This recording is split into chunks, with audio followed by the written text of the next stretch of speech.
حضرت عمر ابن عاص رضی اللہ تعالیٰ عنہ،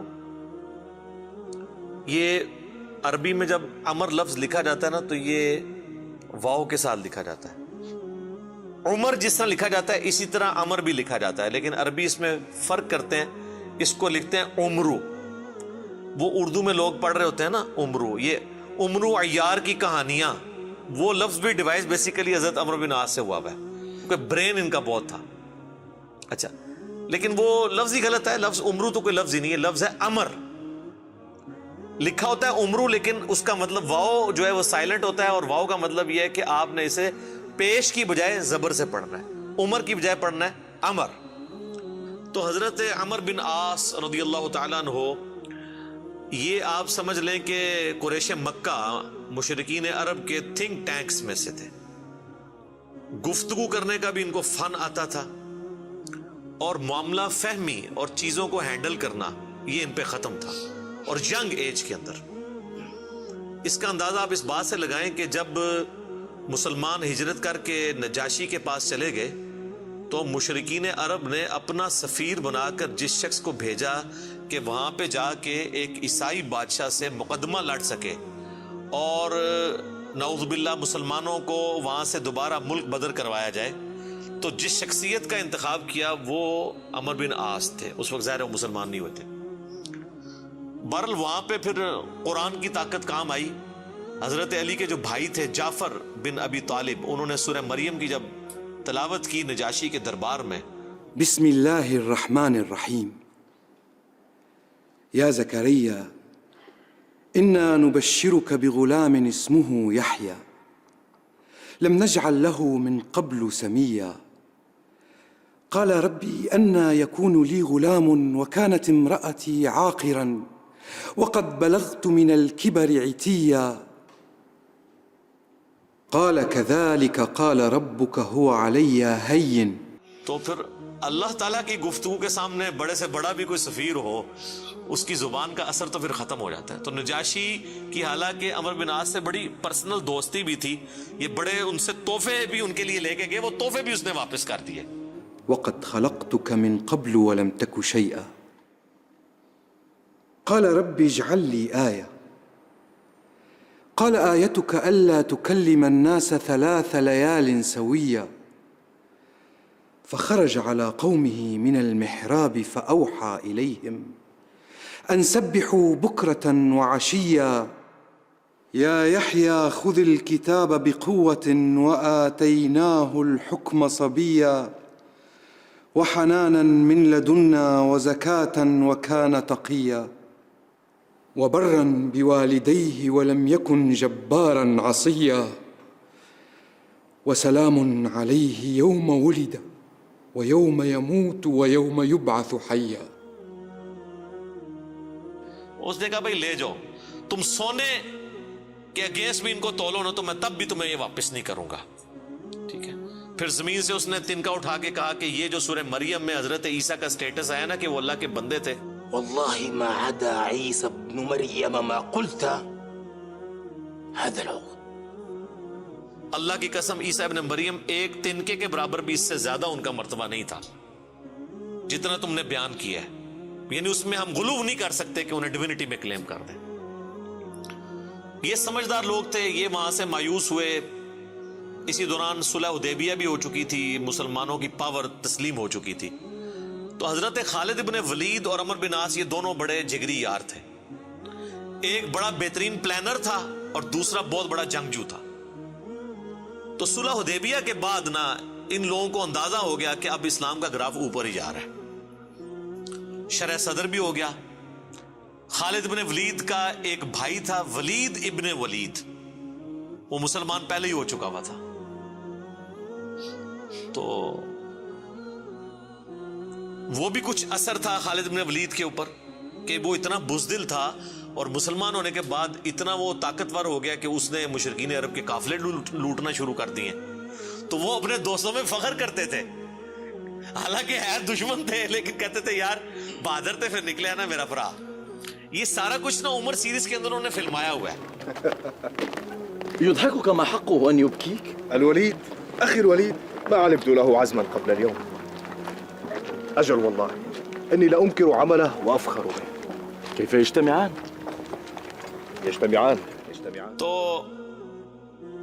حضرت عمر بن عاص جو ہیں وہ سمجھدار آدمی تھے. انہوں نے سمجھ لیا خالد بن ولید سے ملاقات ہوئی اور بائی چانس وہ حبشہ سے آ کے مدینہ شریف جا رہے تھے اسلام قبول کرنے, اور یہ مکے سے مدینے جا رہے تھے. خالد إنك والله عمرو. راستے میں ملاقات ہو رہی اور دونوں ایک دوسرے کو بتانے کے لیے تیار نہیں ہو رہے کس لیے جا رہے ہیں. لیکن پھر جب گپ شپ ہوئی تو اندازہ ہوا, تو حضرت خالد نے کہا کہ بھئی مجھے لگتا ہے کہ یہ اللہ کے پیغمبر ہیں, اللہ کی غیبی تائید ہے ان کے ساتھ. أجب أنت ما أخرجك يا أبا عبد الله. والله لقد استقام المنسم وإن الرجل لنبي أذهب إليه فأسلم. وذلك الذي أخدمني. تو عمر بن عاص کہتے ہیں کہ مجھے بھی لگتا ہے ایسے. تو پھر کیا ارادہ ہے؟ تو کہتے ہیں ہم ان کی بیعت کر لیتے ہیں, اسلام قبول کر لیں. تو پھر انہوں نے اسلام قبول کیا. پھر نبی علیہ السلام نے ان کے ساتھ بڑی شفقت بھی فرمائی. کئی ایک چھوٹی مہمات کے اوپر بخاری مسلم میں آتا ہے کہ عمر بن عاص کو آپ نے کسی ایک خاص لشکر کا امیر بھی بنا کے بھیجا. اور پھر سیدنا عمر کے دور میں جنگ یرموک کے اندر بھی یہ جو بڑے بڑے چند کمانڈر جو تھے حضرت ابو عبیدہ ابن جرح کے ساتھ, ان میں عمر بن عاص بھی شامل تھے. جنگ یرموک انہوں نے لڑی ہوئی ہے, رومن امپائر کے خلاف جو فیصلہ کن جنگ تھی. اس کے بعد پھر جب مصر کے فتح کرنے کی باری آئی تو مصر کے اوپر تو حضرت عمر بن عاص کو ہی بھیجا تھا حضرت عمر نے. تو یہ فاتح مصر بھی ہیں. سعد ابن ابی وقاص فاتح ایران ہیں اور یہ ہے فاتح مصر. اور جنگ یرموک میں بھی ابو عبیدہ ابن جرح کے ساتھ یہ رہے ہیں رضی اللہ عنہم اجمعین وعلیہم السلام اجمعین. تو یہ ان کی زندگی کے اندر یہ اتار چڑھاؤ والا معاملہ رہا. لیکن پھر وقت گزرنے کے ساتھ پھر بعض اوقات انسان کے اوپر ایسے معاملات زندگی میں آ جاتے ہیں. ہم کیوں بار بار بات کرتے ہیں کہ ربنا لا تزغ قلوبنا بعد اذ ہدیتنا وہب لنا من لدنک رحمہ انک انت الوہاب. آمین. ڈر تو لگا رہنا چاہیے ہر وقت. وہ مشہور حدیث جو بخاری اور مسلم دونوں میں ہے, میں یقین کریں جب بھی وہ حدیث پڑھتا ہوں نہ کانپ اٹھتا ہوں. عقبہ بن عامر کہتے ہیں کہ نبی علیہ السلام نے اپنی وفات سے 1 مہینہ پہلے غزوہ احد کے شہداء کے قبرستان میں جا کے نماز جنازہ پڑھی اور وہیں پر ہمیں خطبہ دیا. اچھا, اس حدیث کے اینڈ پہ بڑے دردناک الفاظ ہیں. عقبہ بن عامر کہتے ہیں یہ آخری دفعہ میں نے نبی علیہ السلام کا دیدار کیا تھا, اس کے بعد میں نے حضور کو کبھی نہیں دیکھا. عقبہ بن عامر کہتے ہیں یہ والا جو خطاب ہوا تھا غزوہ احد کے شہداء کے اوپر, تو اس میں آپ علیہ السلام نے فرمایا کہ دیکھو مجھے اپنے بعد تم سے یہ خطرہ نہیں ہے کہ تم شرک میں مبتلا ہو جاؤ, مگر مجھے ڈر ہے کہ تم دنیا کے مال میں پھنس جاؤ گے, پھر ایک دوسرے کو قتل کرو گے جس طرح اگلی قوموں نے کیا, اور تم بھی تباہ و برباد ہو جاؤ گے جس طرح اگلے. یہ پچھلے دنوں میری ایک ویڈیو بھی ریکارڈ ہوئی ہے, مجھے تم سے شرک کا خدشہ نہیں. یہ حصہ نکالا ہوا اس میں سے. سر اس حدیث میں جو سوز و گداز تھا وہ آپ کو سمجھ ہی نہیں آیا وہ کیا تھا. بخاری مسلم کے الفاظ ہیں. عقبہ بن عامر کہتے ہیں رسول اللہ ہم سے یوں گفتگو کر رہے تھے جس طرح آپ مردوں اور زندوں دونوں کو الوداع کہہ رہے ہیں, اور آپ فرمایا کہ میں اس وقت بھی اپنا حوض کوثر سامنے دیکھ رہا ہوں. یعنی اللہ تعالیٰ نے آپ کو وہ سب کچھ سامنے دکھا دیا, اور میں تمہارا پیش رو ہوں, میں آگے جا رہا ہوں, تم نے میرے پیچھے آنا ہے. آپ ڈرا رہے تھے. تو اور وہی ہوا کہ نبی علیہ السلام کی وفات کے بعد پھر دنیا کی محبت کے غلبے کی وجہ سے بنو امیہ نے جو کام کیے, اور پھر جنگ جمل صفین اور نہروان, یہ ایک دردناک چیز ہے. یوٹیوب پہ میری کئی ایک ویڈیوز اس کے اوپر ریکارڈنگ ہے. اس حدیث میں بہرحال یہ آپ چیز نوٹ کریں کہ نبی علیہ السلام نے یہ خطبہ مسجد نبوی میں دینے کی بجائے قبرستان میں کیوں دیا ہے؟ اس کی 2 ریزنز تھی. اس لیے کہ وہ قبرستان تھا غزوہ احد کے میدان میں, جہاں پر ایک واضح فتح مال غنیمت سمیٹنے کی وجہ سے شکست میں بدل گئی تھی. حالانکہ رسول اللہ موجود تھے, لیکن دنیا کی محبت کا تھوڑے سے غلبے نے رسول اللہ کی موجودگی کی بھی پرواہ نہیں کی اللہ نے، اور فتح کو شکست میں بدل دیا۔ تو آج تو رسول اللہ موجود بھی نہیں ہے، ہمیں آپ کی دعاؤں کا بھی وہ حصہ نہیں ہے جو صحابہ کو نصیب تھا صلی اللہ علیہ وآلہ وسلم رضی اللہ عنہم اجمعین۔ اور دوسرا نبی علیہ السلام یہ میسج دینا چاہ رہے تھے کہ غزوہ احد میں وہ لوگ اس قبرستان میں دفن ہیں جنہوں نے محنتیں کی ہیں اور پھل ملنے سے پہلے ہی وہ اسی فقر کی زندگی میں دنیا سے چلے گئے۔ حضرت حمزہ ابن عبد المطلب نے تو اسلام کا گولڈن پیریڈ نہیں دیکھا نا، ان تو قربانیاں دی ہیں نا۔ آپ اس سے اندازہ لگائیں، یہ میرا اجتہاد ہے اور یہ درست ہے کہ اگر رسول اللہ کی وفات کے وقت حضرت حمزہ زندہ ہوتے تو پہلے خلیفہ وہ بنتے، کیونکہ غزوہ بدر اور احد کے اندر نبی علیہ السلام نے آرمی چیف ان کو بنایا تھا، ابو بکر عمر عثمان و علی ان کے انڈر تھے۔ تو حمزہ بن عبد المطلب تو شہید ہوئے احد میں، ان کی لاش کا مسئلہ ہوا۔ نبی علیہ السلام نے یہ بھی میسج دیا کہ یہاں پہ، اور پھر وہاں تو اتنی دردناک حدیثیں ہیں بخاری مسلم میں کہ کفن کے لیے بھی کپڑا نہیں تھا، سر چھپاتے تھے تو پاؤں ننگے ہو جاتے تھے کہ یہ صاحب کے، پھر گھاس ڈال کے ایک قبر میں کئی مردے دفنائے گئے۔ تو نبی اسلام یہ بھی میسج دے رہے تھے، کیونکہ آپ کو تو اللہ نے دکھا دیا نا۔ اسی حدیث بخاری مسلم میں آتا ہے کہ اللہ تعالیٰ نے زمین کے خزانوں کی چابیاں مجھے دے دی ہیں، اور جو بریلوی کہتے ہیں کہ حضور ہی سب کچھ بانٹ رہے ہیں، خدا کا نام ہے۔ اور میرے بھائی وہ بخاری مسلم میں باقی حدیث میں موجود ہے، وہ زمین کے خزانے رومن اور پرشین امپائر کے خزانے ہیں جو صحابہ نے فتح کرنے تھے، بیت المال میں آ کے جمع ہونے تھے۔ یہ تھا اس سے مراد کہ مجھے اللہ تعالیٰ نے عطا فرمائی ہے، مجھے اللہ تعالیٰ نے دکھا دیا ہے کہ میری امت کہاں تک پہنچے گی۔ وہ کئی ایک حدیث آپ کو مشکات کی نا 30 جلد میں نبی علیہ السلام کے فضائل کے چیپٹر میں وہ مل جائے گی۔ کئی لوگ ہمیں ای میل بھی کر رہے ہوتے ہیں، یہ حضور کو جو چابیاں دی گئی ہیں تو پھر اب جس کے پاس چابی ہے اس سے ہی مانگنا چاہیے۔ وہ یہ تھا، ٹھیک ہے، کہ وہ رومن اور پرشین امپائر کے خزانے مسلمانوں کو ملے۔ تو بہرحال اسی کی ایگزیکیوشن بعد میں ہوئی ہے، اور حضرت عمر بن عاص بھی اس، یعنی آپ سمجھ لیں سسٹم کا کسی درجے تک حصہ بنے، اور یہ میں ان پہ کوئی فتویٰ نہیں لگا رہا، وہ خود مانتے تھے کہ میرے ساتھ ایسا معاملہ ہوا۔ مجھے حضرت عمر بن عاص سے یہ چیز یاد آئی، بڑی رکت انگیز حدیث ہے جس میں ان کے قبول اسلام کا واقعہ بھی ہے۔ صحیح مسلم میں کتاب الایمان چیپٹر میں شروع ہی میں 321 نمبر حدیث ہے انٹرنیشنل نمبر کے مطابق، اور میرے یہ جو کربلا والا ریسرچ پیپر جس میں میں نے 200 احادیث جمع کی ہیں، اس کے اندر بھی آپ کو مل جائے گی۔ جنگ صفین کے حوالے سے میں وہ حدیثیں لے کے آیا ہوں۔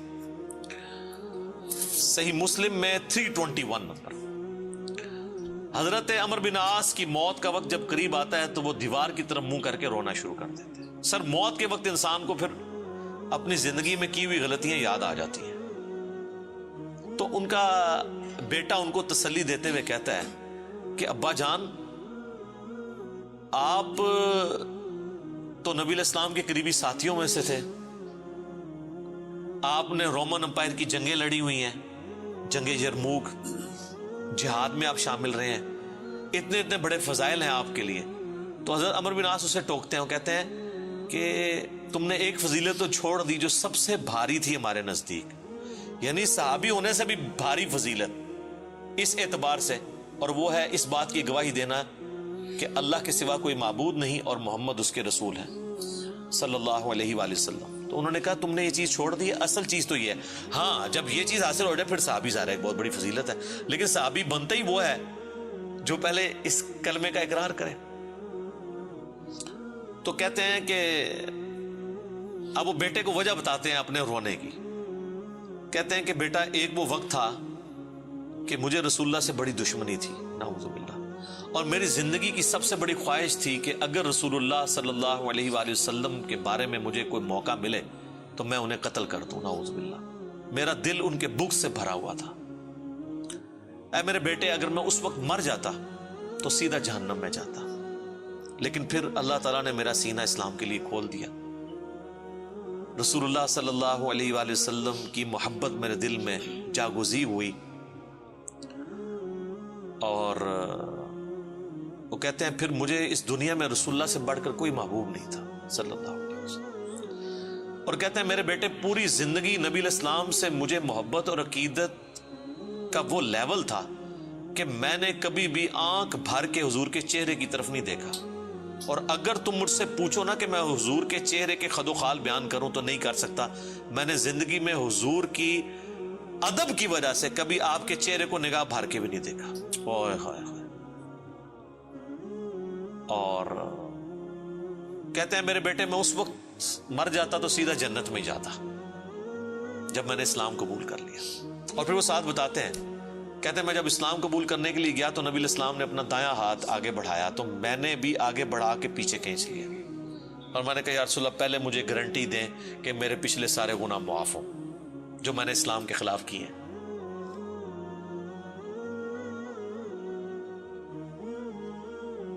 یا رسول اللہ اشہد ان لا الہ الا اللہ وانک رسول اللہ وإني أسألك مثل الذي سأل خالد فادع لنا صلی اللہ علیہ. تو نبی علیہ السلام نے فرمایا کہ اے عمر کیا تجھے نہیں پتا کہ اسلام سابقہ کے سارے گناہوں کو معاف کر دیتا ہے, مقبول حج سابقہ کے سارے گناہوں کو معاف کر دیتا ہے, اور اللہ کی راہ میں ہجرت کرنا سابقہ کے سارے گناہوں کو معاف کر دیتا ہے. حضور نے میرے گناہوں کی معافی کی گارنٹی لی, میں نے اسلام قبول کیا. اے میرے بچے اگر میں اس وقت مر جاتا تو سیدھا جنت میں جاتا. لیکن پھر میری زندگی میں ایک تیسرا وقت آیا, پھر مجھ سے وہ کچھ ہوا جو نہیں ہونا چاہیے تھا. یہ حدیث مسند احمد کے اندر بھی موجود ہے, صرف صحیح مسلم میں نہیں ہے. اس میں تو خیر اور بہت سارے الفاظ ہیں, وہ میں بعد میں وہ طریق بیان کرتا ہوں. کہتے ہیں بہرحال پھر مجھ سے جو کچھ ہوا, اب میں اللہ سے امید کرتا ہوں کہ اللہ تعالیٰ مجھے معاف کرے گا, آمین. جب میں مر جاؤں تو میری قبر کے ساتھ, میری لاش کے ساتھ, میت کے ساتھ کوئی آگ نہیں ساتھ لے کر جانی, اور نہ کوئی نوحہ کرنے والی عورت ساتھ لے کے جانی ہے. اور مجھے دفنانے کے بعد میری قبر کے اوپر پانی چھڑک دینا, جس طرح نبی علیہ السلام کی سنت ہے کہ آپ دفنانے کے بعد پانی چھڑکتے تھے. اور اس کے بعد میری قبر پہ اتنی دیر موجود رہنا جتنی دیر ایک اونٹ کو نہر کر کے اس کا گوشت تقسیم کیا جاتا ہے, یعنی کم از کم 2 گھنٹے تک, تاکہ میں اپنی قبر سے مانوس ہوں اور دیکھو میں اللہ کے بھیجے ہوئے فرشتوں کو پھر کیا جواب دیتا ہوں. یعنی اس سے حضرت عمر بن عاص نے یہ بھی عقیدہ دیا کہ اسی زمینی قبر کے اندر حساب و کتاب ہوتا ہے, لیکن اس کو کوئی دیکھ نہیں سکتا. یعنی اگر ایگزیکٹ آپ کیمرہ فٹ کر دیں تو یہ جو کیپٹن عثمانی برزخی گروپ جو لوگ کہتے ہیں نا وہ کہیں اور قبر ہوتی ہے, تو حضرت عمر بن عاص کا یہ عقیدہ نہیں تھا. یہ حدیث ان کے گلے کا کانٹا ہے, جب وہ ہم پیش کرتے ہیں وہ کہتے ہیں عمر بن عاص کا تو ذہنی توازن آخری وقت میں بگڑا ہوا تھا, وہ تو بہکی بہکی باتیں کر رہے تھے, کیونکہ ان کے لیے تو وہ جو بھی باتیں حضرت علی کی فیور میں جائیں وہ بہکی بہکی ان کو لگتی ہیں نا. میں کہتا ہوں ان کا دماغ جتنا موت کے وقت کام کیا ہے نا پہلے نہیں کیا تھا, کیونکہ وہ تو اس وقت ہی ان کو احساس ہوا ہے.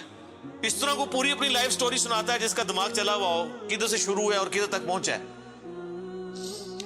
اچھا یہ حدیث مسند احمد میں بھی آتی ہے, اس میں جو ہے نا الفاظ ہیں کہ وہ گھبراہٹ کی وجہ سے نا دیوار کی طرف منہ کر کے روتے ہیں. تو ان کا بیٹا جب پوچھتا ہے کہ کیا آپ موت کے خوف کی وجہ سے رو رہے ہیں, وہ کہتے ہیں میں موت کی وجہ سے نہیں رو رہا, میں رو رہا ہوں اس بات کو کہ مرنے کے بعد میرے ساتھ کیا بنے گا, موت کے بعد آنے والے حالات کے بارے میں. یہی تو سر ہم آپ کو کہہ رہے ہیں کہ مرنے سے پہلے اے مسلمان کر لے اس پہ غور, کتابوں کا خدا اور ہے, بابوں کا خدا اور. اچھا ایک اور طریقہ ہے مسند امام احمد میں اس کے ساتھ ہی کہ موت کے وقت جب انہیں گھبراہٹ ہوتی ہے نا تو وہ دیوار کی طرف منہ کر کے زاروں قطار روتے ہیں. تو ان کا بیٹا کہتا ہے کہ ابا جی آپ رو رہے ہیں, آپ کو تو نبی علیہ السلام اتنی محبت کرتے تھے, آپ کو ذمہ داریاں دیتے تھے, آپ نے جنگیں لڑی, آپ نے رومن امپائر کے خلاف جنگ یرموک لڑی, تو حضور کو تو آپ کو بڑی اہمیت دیا کرتے تھے.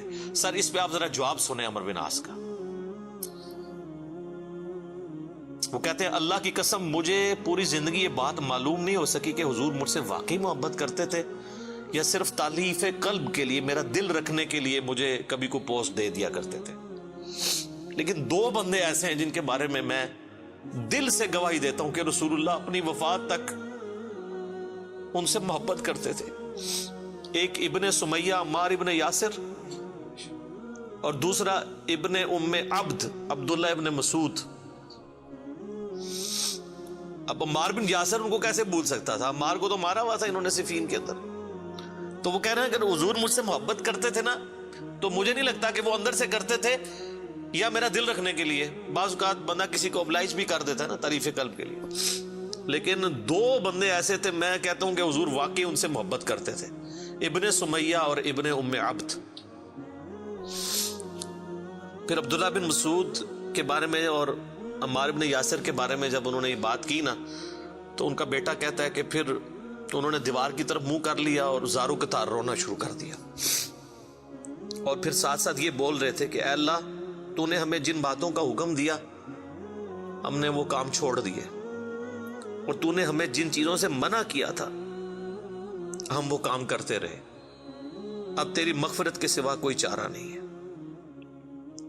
اور پھر ان کا بیٹا کہتا ہے کہ بس یہی جملے وہ پڑھتے رہے کہ ان کی روح پرواز کر گئی. آخری ان کا کلام یہی تھا کہ اللہ، جو جن کاموں سے تو نے روکا وہ ہم کرتے رہے، اور جن چیزوں کا تو نے حکم دیا ہم اس کی مخالفت کرتے رہے، تیری مغفرت کے سوا کوئی چارہ نہیں ہے.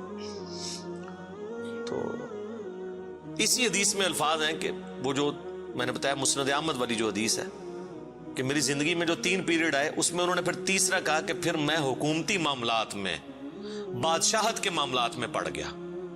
صحیح مسلم میں تو ایمبیگوس الفاظ سے، مسند احمد والے طریق میں ہے کہ میں بادشاہت سے جا ملا، یعنی وہ ملوکیت والا وہ جو معاملہ تھا وہ اسی کو ہی رو رہے تھے. مسند امام احمد میں ایک حدیث ہے کہ جب عمار بن یاسر کی قتل کی خبر ملی جنگ صفین میں، تو ایک شخص آ کے عمر بن عاص کو بتاتا ہے کہ عمار قتل ہو گئے ہیں. تو حضرت عمر بن عاص بلند آواز سے پڑھتے ہیں انا للہ و انا الیہ راجعون، اور وہ بھاگتے ہوئے حضرت معاویہ کے پاس جاتے ہیں اور کہتے ہیں کہ معاویہ، تو عمار کو ہماری فوج نے قتل کر دیا، عمار قتل ہو گئے، اور میں نے رسول اللہ سے سنا تھا کہ عمار کو ایک باغی جماعت قتل کرے گی. تو حضرت معاویہ بجائے یہ کہ رجوع کرنے کے، عمر بن عاص کو کہتے ہیں کہ تو اونٹ کی طرح اپنے پیشاب میں پھسلتا ہے، یعنی تجھے خود یہ اس حدیث کا پتہ ہے اور تو خام خواہ اس کا چرچا کر کے لوگوں کو بتانا چاہ رہا ہے کہ علی حق پہ ہے اور ہم نہ حق ہیں. تو ہم نے اس کو مارا ہے، اس کو تو علی نے مارا ہے، نہ علی لاتا اس کو اور نہ وہ جنگ کے اندر قتل ہوتا ہے، یہ تو علی نے لا کے ہمارے نیزوں کے آگے اسے پھینکا ہے. نعوذ باللہ، اتنی باطل تعویل کی.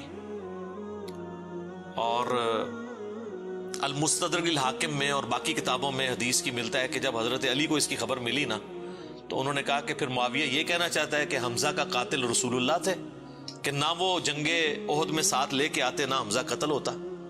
تو جو شخص جس کی فیور میں قتل ہو رہا ہوتا ہے وہ تو اس کا قاتل نہیں ہوتا، مخالف ہی قاتل ہوتا ہے.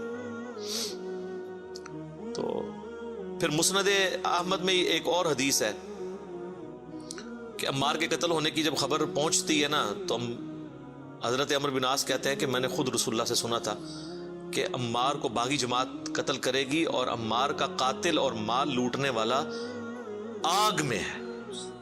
تو وہ جو شخص خبر لے کے آتا ہے نا، اس کو بھی ہاتھ پاؤں پڑ جاتے ہیں کہ ایک میں ان کو خبر دے رہا ہوں، ان کو خود بھی پتا ہے، تو یہ لوگ کیا کر رہے ہیں. تو حضرت عمر بن عاص اس کی بھی تعویل کرتے ہیں. وہ کہتے ہیں حضور نے جو جہنم کے بارے میں فرمایا تھا نا، وہ عمار کے قاتل اور مال لوٹنے والے کے لیے تھا، وہ ہمارے لیے نہیں ہے. اگرچہ ہم بھی جنگ لڑ رہے تھے لیکن ہمارے ہاتھوں سے تو نہیں وہ قتل ہوا. حالانکہ صحیح بخاری میں حدیث ہے عمار کو باغی جماعت قتل کرے گی، اور یہ حدیث میں نے بتایا ان کو پتہ بھی تھی. جماعت کے بارے میں الگ سے میں نہیں کہتا دوزخ میں جائے گی، اللہ اور بندے کا معاملہ ہے. تو انہوں نے کہا کہ یہ مال لوٹنے والا اور قتل کرنے والے کے بارے میں. اب مسند احمد میں موجود ہے کہ وہ صحابی صلح حدیبیہ کا صحابی تھا، ابو الغادیہ، جس نے عمار کو قتل کیا تھا، اور پوری زندگی پہ پھر وہ روتے تھے مجھ سے یہ کیا کام ہوا. تو اس پہ خیر ابن حجر اسقلانی نے بڑی کوشش کی ہے، انہوں نے بحث کی ہے کہ نہیں، صلح حدیبیہ کی فضیلت اسے کور کر لے گی، امید ہے کہ وہ جنت میں ہی جائے گا جہنم میں پھیرا لگائے بغیر. تو شیخ البانی نے پھر اس کے اوپر گرفت کی ہے کہ نہیں، جو عام فضیلت ہوتی ہے نا جب کسی معاملے میں تخصیص آ جائے تو عام فضیلت اٹھ جاتی ہے. جب حضور نے فرما دیا نا کہ مار کا قاتل اور مال لوٹنے والا جہنم میں ہے، تو اب یہ ایک تخصیص آ گئی ہے. جب تخصیص آ جائے نا تو حکم عام اٹھ جاتا ہے اس شخص کے لیے. لہٰذا آپ یہ تعویل نہ کریں. شیخ البانی یعنی انہوں نے حق گوئی کا مظاہرہ کیا. بہرحال یہ اللہ اور بندے کا معاملہ ہے، ہم کوئی کسی کی آخرت کا فیصلہ نہیں کرتے. بہرحال یہ حقیقت ہے کہ حضرت علی اپنی وفات تک ان لوگوں سے ناراض رہے ہیں. المصنف ابن ابی شیبہ میں موجود ہے. تابعی کہتے ہیں ہم نے حضرت علی کے پیچھے نماز میں قنوت نازلہ پڑھی ہے. حضرت علی قنوت نازلہ میں پڑھتے تھے اللہم علیک بمعاویۃ و اشیاعہ و عمر ابن عاص و اشیاعہ و ابا سلمی و اشیاعہ. اس میں عمر بن عاص کا بھی نام ہے. اے اللہ معاویہ کے شیعہ اور معاویہ اور اس کے شیعہ کو برباد کر، عمر بن عاص اور ان کے شیعہ کو برباد کر. یہ حضرت علی قنوت نازلہ پڑھا کرتے تھے. اچھا انہوں نے اردو میں ترجمہ کیا ہے اے اللہ معاویہ اور اس کے شیعہ کو سنبھال لے. اب کیسا لفظ استعمال؟ لفظ آتا ہے نپٹ لے. وہ آپ کہیں گے سنبھال مطلب ہے کہ انہوں نے سام، تو وہ تعویل کریں گے. تو میں نے اس لیے ترجمہ کیا تباہ و برباد کر، کیونکہ یہ علیکہ کے ساتھ جب بات کی جاتی ہے نا تو یہ آپ قنوت نازلہ پڑھ رہے ہوتے ہیں نا یہود و نصارہ کے اوپر بھی، تو اس میں بھی اللہم علیکہ یہ تو نہیں تھا ان کو سنبھال لے. سنبھال لیتے سانو ہی اللہ سانو سنبھال رہا تھے یار. تو وہ ترجمہ ایسا کرتے ہیں کہ وہ اس کو نا بدل دیتے ہیں. بہرحال آج کی ڈیٹ میں ہم تو یہی کہیں گے کہ حضرت عمر بن عاص رضی اللہ تعالیٰ عنہ کا موت کے وقت رونا اور اللہ کی طرف رجوع لانا، اللہ تعالیٰ ان کی غلطیوں کا کفارہ اس کو بنائے. باقی انشاءاللہ تعالیٰ ایک تو چیز ہے، حضرت عمر بن عاص کے لیے مجھے مولا علی سے ایک گارنٹی مل گئی ہے. مصنف ابن ابی شیبہ میں موجود ہے کہ اہل صفین کے بارے میں جب مولا علی سے پوچھا گیا تو انہوں نے کہا کہ میں امید کرتا ہوں کہ میری طرف سے شہید ہونے والے تو جنتی ہیں ہی ہیں، میرے مخالفین بھی جنتی ہیں. پھر قیامت والے دن اللہ کی بارگاہ میں معاملہ میرے اور معاویہ کے درمیان طے ہوگا. تو میرے خیال ہے حضرت عمر بن عاص کو مولا علی نے پھر قنوت نازلہ کے بعد یہ فرما کے نکال دیا، اور آپ دیکھ لیں وہ روئے بھی بہت ہیں آخری وقت میں. میں ویسے جب بھی یہ حدیث پڑھتا ہوں پھر عمر بن عاص کے لیے میرا دل نرم ہو جاتا ہے کہ انہوں نے مرنے سے پہلے اللہ کی طرف رجوع لائے ہیں رضی اللہ تعالیٰ عنہ وعلیہ السلام. اذانیں شروع ہو جاتی ہیں، بقیہ کے سوالات انشاءاللہ اذان کے وقفے کے بعد انشاءاللہ.